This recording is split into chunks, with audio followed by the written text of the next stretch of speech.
be filming? You're not filming, are you? Okay.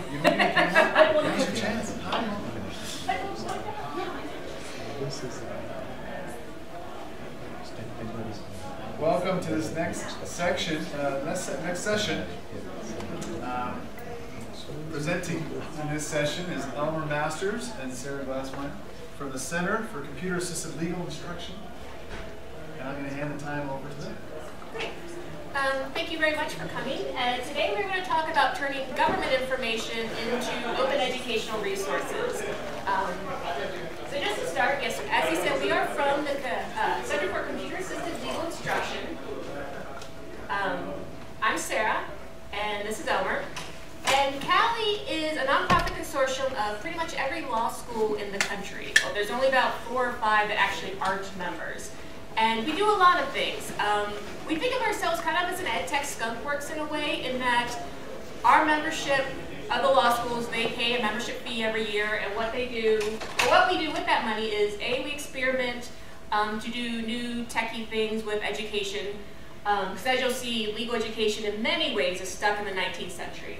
And we also have, in the recent years, gotten into publishing educational materials that we publish openly. Because we are a nonprofit, and just everyone who works here, it just kind of all happened that we do everything under a Creative Commons license or open whenever we can. So I'm assuming, since not many people here are lawyers, anyone at all? Okay, just us. So you've never had the joy of law school. Law school is different than pretty much any other educational program that you would talk about here. And I'm starting back in the 16th, 17th century, very briefly, just to give you an idea of some of the changes. So it started off very much, you know, in the 17th century, 18th century, you went to law school. There really wasn't law schools. You were no different than any other gentleman education. So you just really rooted in classics and philosophy, and then you did an apprenticeship with a practicing attorney. And you can still do that in West Virginia, actually. And then this guy came along, and he kind of ruined everything. But he's actually considered the hero of legal education, but in my mind, he ruined everything. His name is Christopher Columbus Langdell. He is a librarian and a law professor at Harvard. And what he decided was the traditional method was wrong. We should switch to the case law method. And what that does, law schools are actually kind of the original flipped classroom. I try to tell law professors that because everyone's talking about flipped classrooms now, and they still don't bite. I'm like, you're already doing it, and they don't care. So what happens is students don't have textbooks. They do publish, there are published casebooks, and that's what we do. But instead of being, you know, traditional textbook where a professor has written, you know, an encyclopedic type entry, you actually are reading court cases in law school. And from that, you try to determine what the law in your class time is spent, depending on who you are. Either, you know, if you've seen the movie The Paper Chase, some sort of sadistic professor grilling students, but they call it the Socratic method. And what you do is you try and distill out what the law is by reading these court cases. So with that in mind, CALI came up with the eLangdell project. Right, and that's where I get, and I've been working on the eLangdell project for more than half the time I've been working at CALI. So we had this idea because legal education is rooted in the case method, in primary legal materials, in court opinions, that faculty should be able to pull together the cases on their own without requiring students to pay for casebooks. When we started the project back in '05, casebooks cost about $100. And law students typically had to buy 5 or 6 per semester, 2 semesters a year. It starts to add up. This fall, new price points, $190, $199. So it's still 5 or 6 a semester, and so that's $200. It's $1,000 a semester for books, and then the faculty member will typically assign maybe half the cases in there. Probably won't follow a lot of the order that the book gives, but it's just a place where all those cases are collected. So our idea was that eLangdell, we would go out and gather together raw material, court opinions, statutes and stuff, build a big system where faculty could come in, find the cases that they wanted, arrange them, edit them down the way they wanted to, add some commentary, package it all together, keyed off of a syllabus, and because a lot of law faculty have very detailed syllabi that explain to students what cases they need to read, what they should be looking for, when they're going to be discussing stuff, all that sort of stuff. To build that system, and essentially a platform for them to create their own course materials, and of course, it being what we really wanted to do, we thought of it as rip, mix, learn as kind of a way to go, and it would all be open if the faculty members decided to share. Law faculty don't play well with others, so there you go. They're not big on sharing. They have a lot of I guess I could say intellectual insecurity or something. They're always afraid that somebody, the next school over, is going to think that their particular take on a particular torts case is inferior to something else. And so they're really hesitant to sort of expose themselves publicly on a lot of stuff. So we built that, or I started building that system, but we couldn't really find, we ran into two things, one of which we'll get into in a minute, which is, turns out that even though all that case material and all that stuff is technically open source because it's in the public domain because it's government records, you can't actually get it. And you can get it, more of it now, but in 2005, even then, you couldn't really get at a lot of it. The other thing is we had a hard time getting people to come out and sort of try this out. So while we were casting around for things to do, we teamed up with the Berkman Center, which is at Harvard and at the law school there, to try and use some of their influence in legal academia to sort of push things along. And we came up with the idea of the Legal Education Commons, which would be an idea where faculty would contribute all of their stuff that they had to a commons, and it would be CC licensed, and then we could build the eLangdell platform on top of that. That didn't quite pan out either. And then by 2010, we had decided that the only way to really do this was to just go out and kind of morph the existing model of the casebook, right? So faculty were getting paid by a handful of publishers, West Academic and North Carolina University Press, or Carolina University Press, and Walters Kluwer, and a couple other publishers of legal textbooks, casebooks, to write casebooks. So we figured, okay, we'll pay faculty to write casebooks, only we pay them just once, so there's not a royalty stream for them, and we take everything that they have, that they produce, and we CC license it, we open source it, and we turn it into EPUB and .mobi and PDF, and there's even, you can even go and get stuff from Lulu as a print-on-demand source. And so that's where eLangdell kind of got to by 2010, and that's where it is now, although I've made some more progress in actually gathering up cases and doing some interesting things with them. But so, and over that time I built, and actually I just rediscovered another prototype today. So now I think I built like 4 or 5 different prototypes of the system that will do these things, but nobody sort of wants to look at them. There you go. But no matter what happened with the prototypes, there was always a big problem. Okay. Back to you. So in addition to being an attorney, I'm also a librarian. And so if you ever see any TV show about courts or judges or lawyers, you recognize these. These are law books. And this is primarily what law cases are published in. As you hopefully know, as Elmer said, law cases published by the government, a branch of the government, the courts, public domain, right? Yes, they are public domain, but unfortunately the government actually doesn't publish them. They farm that out to a company called West Publishing, which is now part of the Thomson Reuters mega corporation. And it's done on the state level, because also you have to remember in the United States we have federal cases, so we have all our federal circuits, and then we have 50 states, and then there's state courts that have their publishing.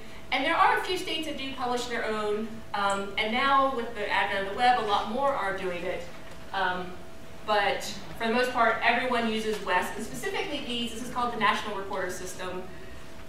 I'll talk a little bit more about that. So this is, if you've never opened one of these books, this is what it looks like. So, all public domain? No, it's not actually. And just to point out some of the things in here, this right here is the text of the case. That is actually public domain, you can use that. This right here, the case heading, the name of the parties, that's public domain, you can use that. This is the syllabus that describes the case. That is written by WES editors, that is copyrighted. These little numbers here are headnotes. I'm going to talk about headnotes, but that's basically the taxonomy to search cases. So not only has the government farmed out its publication, but since, is anyone a librarian? Oh my God, they're my people. Okay, so you will know this. So they have farmed out actually the indexing and taxonomy, so there is no way to find cases really without using this commercial copyrighted product. And you'll also see in orange here, because it's a little unclear, the citation of the case. The way you cite all cases in the United States are the volume of the reporter it appears in, the reporter, and the page number. There is some dispute about the pagination of cases, whether or not WES actually owns that, and whether or not you can use those. And it's the whole other access to justice issue. If you have to access and pay for these cases, then to cite them in a public domain document, it gets a little tricky. Other barriers to use and discovery, they're dense. Most of the court cases, this is something I didn't know until I went to law school, it's not the trial transcript. These are all appellate cases. So they've gone through trial, there's been a decision, and then there's many issues usually that goes through, and it gets kicked up to an appellate court. And then that court decides whether or not to publish it. And so a court case, say it's a contract issue. So there could be a contract law issue, there could be a tortious interference to contract issue discussed in it, there could be a couple different contracts issues actually. But the reason why your law professor would want his students to read this is because there was a weird civil procedure issue decided in it. And they only wanted to read about the civil procedure issue. So there's a whole bunch of stuff you've got to weed through to get to why you actually want to read this case as a law student.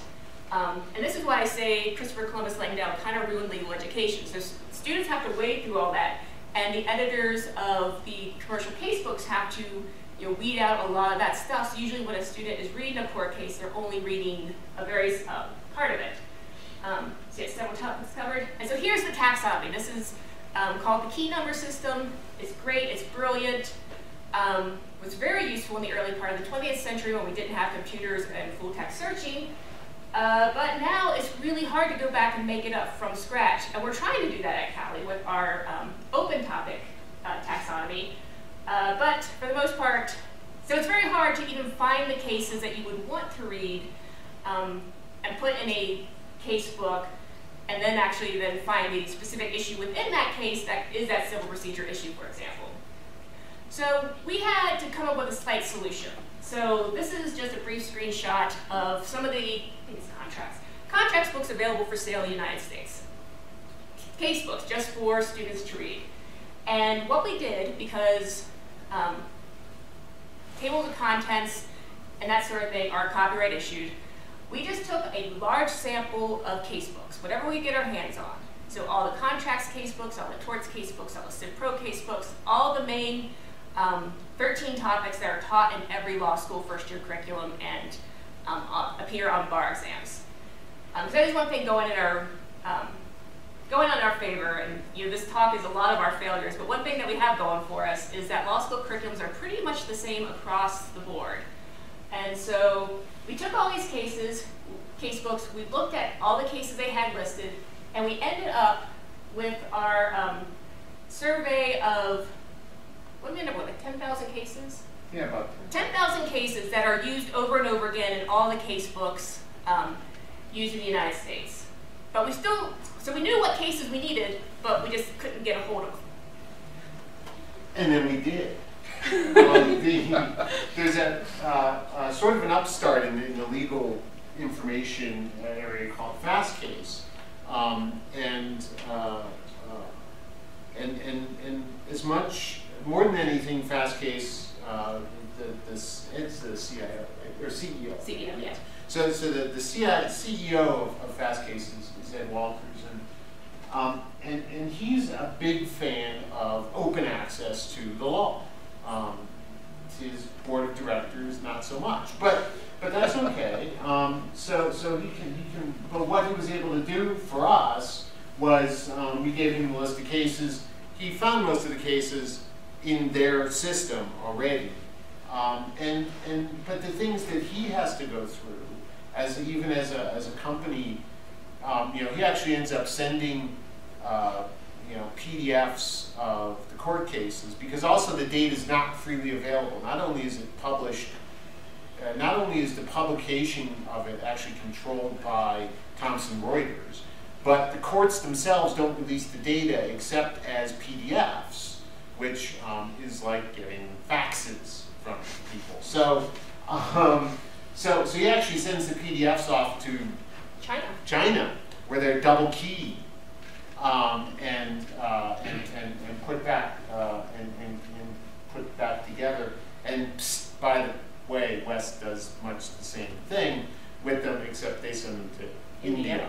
So that's right. The law of the land, aside from the United States Supreme Court, the law of the land, the court opinions to which we are all bound to, legally observe, are actually double keyed in India. So and that's kind of a problem, because all the courts use WordPerfect, so they should just give us the WordPerfect files, and that'd be cool.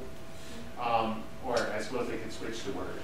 So anyway, we sent FastCase a list of cases. They sent us some raw HTML, which got processed for matching. As Sarah mentioned, we have our own topic system, the CALI topics, which we originally developed to as a taxonomy for identifying the CALI lessons, which is the sort of big thing that we do. We have over 1,000 online tutorials in, I think, over 35 areas of the law that are available to law students at our member schools. They're not open. It's a failing of ours. We're trying to work on that, but there's a lot of issues. They're old, and there's some stuff going on there. But you can't get everything all at once.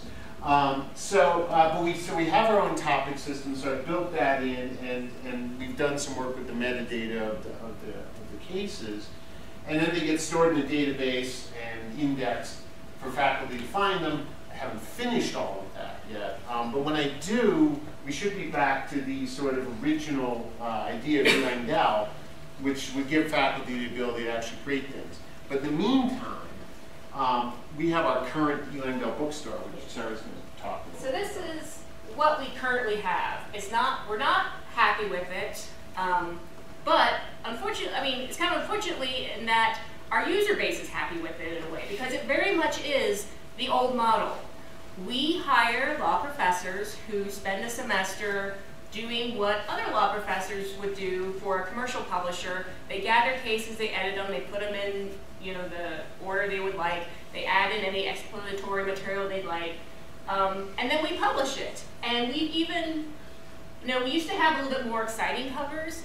My predecessor, he developed in there a little bit more fun, but that scared off law faculty. They really are a very conservative, not politically, but conservative in that they really do not like change at all animal. They don't like to share, they don't like to change. They really would be happy if it was still the 1890s in many ways. And the way legal pedagogy is stuck in the 1890s. But what we have, we're breadcrumbing our way. We're trying to slowly drag people to the 21st century. And with the whole idea of rip, mix, learn, because it's puzzling to law professors on many levels. A, the technological hurdles. I speak from my experience as a former academic law librarian and faculty services librarian. I would have to set up their, we call it TWIN, but it's their version of Blackboard. Like, they couldn't even handle that. So the idea of them getting into a system like a wiki, oh good Lord, no. That's just not going to happen right now. But hopefully, in 15 years, there might be faculty who are a little bit more comfortable with technology and the idea of openness and Creative Commons. So what we do, this is just an entry into our bookstore. We have multiple versions of the book. PDF for the people who want that most book-like experience. MS Word, so if you want to kind of remix, you know, you don't have to download any software. It's not perfect, but you can do that.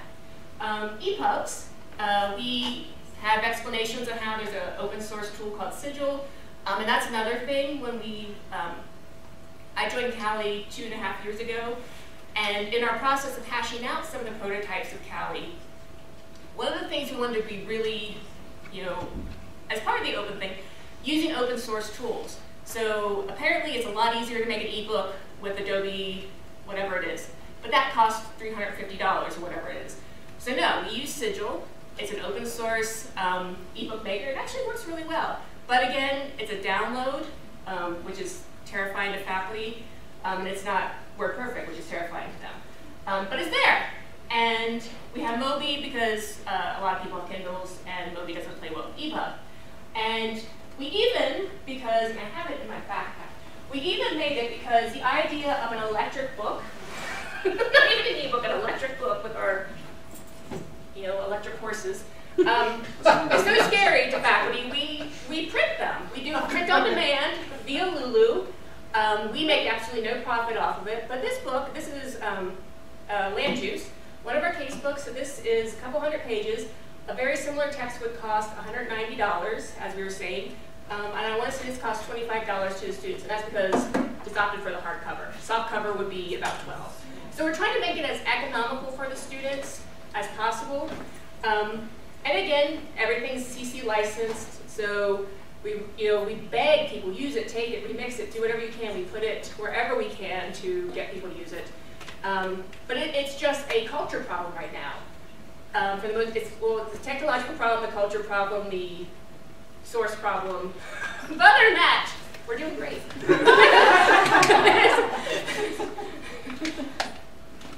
Ready for next one? Yeah. Oh, I think this is me. Yeah. The future of eLangdell. See, fulfilling the promise. I love it. That sounded so uplifting.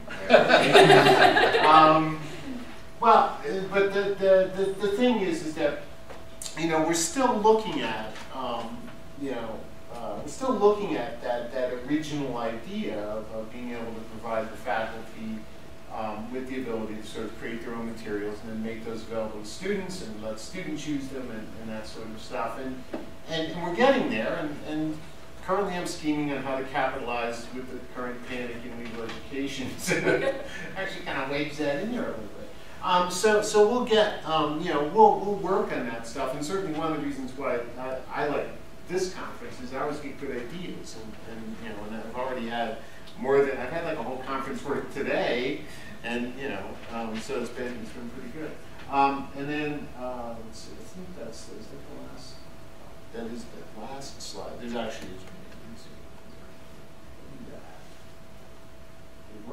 see, it's like magic. And then just a little bit about the presentation. You can actually get the entire presentation and the slides are on GitHub because we did it in ASCII docking. I got all fancy. So, but it's on GitHub, and there's a resource page here that actually has, besides the slides, also has a couple other links, and I'll be actually adding more to that. We've done other talks at other places. Our executive director. As you can see, our executive director's hair go wider and Caroline moved farther back as the years go on. 10 years ago to now. Yep. Questions? I think we have just time for, yes. How much do you pay the faculty? That is a touchy subject. We're not allowed actually to disclose that for our counsel's office. She was like, don't tell them, because it's just, because not everyone gets paid the same. And again, law professors are like cats in a bag. You just, if one of them finds out that the other one's getting paid more, it would just, everything would fall apart. It's not, it's comparable to what they would get from a commercial publisher. As an advance, yeah. typically. So, and then usually a little bit more. So we're not luckily, all the law professors who made a lot of money writing casebooks have been dead for a couple of decades. So, yeah, it's no, almost I'm not kidding. it's like a gold rush. It's another weird cultural thing about law faculty. They all think they're going to write the torts book that everyone's going to want to use, and they're not. And so they get like $300 for it or something like that. But it's also the prestige factor of publishing with. I mean, that's actually one of the things that when I came on board, I insisted upon, because it used to just be called the eLangdell Project. I'm like, no, we need to call it eLangdell Press, because that sounds like a real book publisher, and that's the kind of thing that appeals to faculty. And by God, if it didn't help a little bit, I mean, it's like, oh, it's a press. It's just. And one thing, wait, sir, any other questions? Because one thing that I can share is that we're wrapping up another round, and to get more books. So, but there were a couple of authors this time who had already written commercial casebooks who wanted to now open their materials, and of course the commercial publishers don't allow that. So they've now decided that they'll come and play with us. And it's the first time that that's happened in our experience. Have experienced faculty come to us and say, okay, well, I'll write this casebook, and I want it to be open. So. Thank you very much.